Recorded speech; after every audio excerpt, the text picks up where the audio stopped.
Hello दोस्तों, नमस्कार। आज ये है चौथी क्लास है। इससे पहले 3 क्लासें अपलोड हो चुकी है। यदि किसी ने नहीं देखी है तो वो पहले जा कर के 3 क्लासें देख ले, मैं प्लेलिस्ट में डाली हुई है। यह है स्कूल व्याख्याता हिंदी विषय से तैयारी करने वालों के लिए आरबीडी पुस्तक का अध्ययन कर रहे हैं। हिंदी साहित्य के काल विभाजन के प्रमुख प्रयास। इसमें सबसे पहले हम जॉर्ज ग्रियर्सन का काल विभाजन देखेंगे। जॉर्ज ग्रियर्सन ने हिंदी साहित्य के काल विभाजन का प्रथम प्रयास किया था। इन्होंने काल विभाजन में हिंदी साहित्य को 12 भागों में विभाजित किया। पहला चारण काल 700 से 1400 ईस्वी, दूसरा 15वीं शताब्दी का धार्मिक पुनर्जागरण काल, तीसरा जायसी की प्रेम कविता, चौथा ब्रज का कृष्ण संप्रदाय 1500 से 1600 ईस्वी, पांचवा मुगल दरबार, छठा तुलसीदास, सातवां रीति काव्य 1550 से 1692 ईस्वी, आठवां तुलसी के अन्य परवर्ती कवि 1600 से 1700 ईस्वी, नौवां महारानी विक्टोरिया के शासन में हिंदुस्तान, 10वां कंपनी के शासन में हिंदुस्तान, 11वां 18वीं शताब्दी, 12वां विविध। काल विभाजन में व्यवस्था का अभाव है। साहित्यिक प्रवृत्ति को आधार नहीं बनाया गया। काल विभाजन के प्रथम प्रयास के रूप में महत्व है। यह काल विभाजन स्वीकार नहीं किया गया। यह ग्रियर्सन जी ने जो काल विभाजन का प्रथम प्रयास किया था, इन्होंने 12 भागों में विभाजित किया, लेकिन कुछ कमियां होने के कारण इसको काल विभाजन के अंतर्गत स्वीकार नहीं किया जाता है।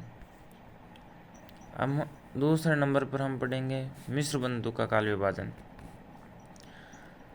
काल विभाजन का दूसरा प्रयास मिश्र बंधुओं द्वारा किया गया। काल विभाजन इन्होंने 8 भागों में किया। आरंभिक काल 700 विक्रम से 1444 विक्रम संवत तक, पूर्व आरंभिक काल 700 से 1343 विक्रम संवत और उत्तर आरंभिक काल 1344 विक्रम से 1444 विक्रम संवत तक। फिर नंबर 2 मेन काल विभाजन, जैसे आरंभिक काल, माध्यमिक काल, अलंकृत काल, परिवर्तन काल और वर्तमान काल, 5 भाग है। लेकिन आरंभिक काल के 2 भेद हो गए, माध्यमिक के 2 भेद हो गए और अलंकृत के 2 भेद हो गए। इस प्रकार कुल मिलाकर के 8 प्रकार हो गए हैं। तो आरंभिक काल के हमने पढ़ लिए, पूर्व आरंभिक और उत्तर आरंभिक। और देखिए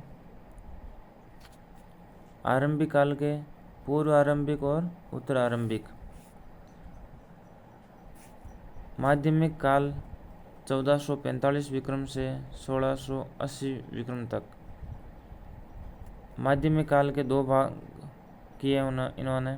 पूर्व माध्यमिक काल 1445 विक्रम संवत से 1560 विक्रम संवत तक और उत्तर माध्यमिक काल 1561 विक्रम संवत से 1680 विक्रम संवत तक। तो माध्यमिक के ये 2 भेद हो गए। फिर देखिए अलंकृत काल। अलंकृत काल 1681 विक्रम से 1889 विक्रम तक। फिर है पूर्व अलंकृत काल। अब ये अलंकृत के 2 भेद हैं, पूर्व और उत्तर। पूर्व अलंकृत काल 1681 विक्रम से 1790 विक्रम तक और उत्तर अलंकृत काल 1791 विक्रम से 1889 विक्रम तक। फिर है परिवर्तन काल 1890 विक्रम से 1925 विक्रम तक और सबसे अंत में है वर्तमान काल 1926 विक्रम से आज तक। यह हुआ मिश्र बंधु जी द्वारा काल विभाजन। फिर आगे हम पढ़ेंगे रामचंद्र शुक्ल, आचार्य रामचंद्र शुक्ल का काल विभाजन। यह सर्वाधिक प्रामाणिक काल विभाजन माना जाता है। ये सर्वाधिक प्रामाणिक काल विभाजन है। आचार्य रामचंद्र शुक्ल ने हिंदी साहित्य के काल को 4 भागों में विभाजित किया और इन्होंने 2 नाम दिए। आदिकाल को इन्होंने वीरगाथा काल कहा। आदिकाल को वीरगाथा काल 1050 से 1375 विक्रम संवत तक। फिर नंबर 2 पर पूर्व मध्यकाल भक्तिकाल। पूर्व मध्यकाल को इन्होंने भक्तिकाल का 1375 से 1700 विक्रम संवत तक। फिर है उत्तर मध्यकाल जिसको रीतिकाल भी कहते हैं, 1700 से 1900 विक्रम संवत तक।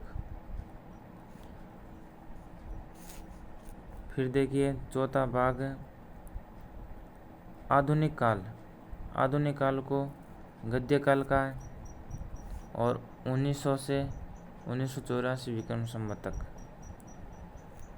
अब देखिए जो पहला काल विभाजन का नाम था आदिकाल और उसको वीरगाथा काल का है।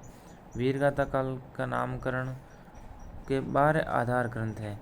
ऐसे ही वीरगाथा काल नाम नहीं रखा, इन्होंने 12 ग्रंथों के आधार पर इसका नाम रखा था। उन 12 ग्रंथों के नाम क्या हैं? उन 12 सभी ग्रंथों के नाम देखिए। पहला है विजयपाल रासो, नल सिंह भट्ट। दूसरा है हम्मी रासो, सारंगधर। इसके रचनाकार है ये इधर वाले रचनाकार हैं। हम्मी रासो के रचनाकार सारंगधर भट्ट है। कीर्ति लता के रचनाकार विद्यापति हैं। कीर्ति पताका के रचनाकार विद्यापति हैं। खुमान रासो के रचनाकार दलपति विजय हैं। विशलदेव रासो के रचनाकार नरपति नाल है। पृथ्वीराज रासो के रचनाकार चंद्रवरदई है। जयचंद प्रकाश के रचनाकार भट्ट केदार हैं। जय मयंक जस चंद्रिका के रचनाकार मधुकर कवि हैं।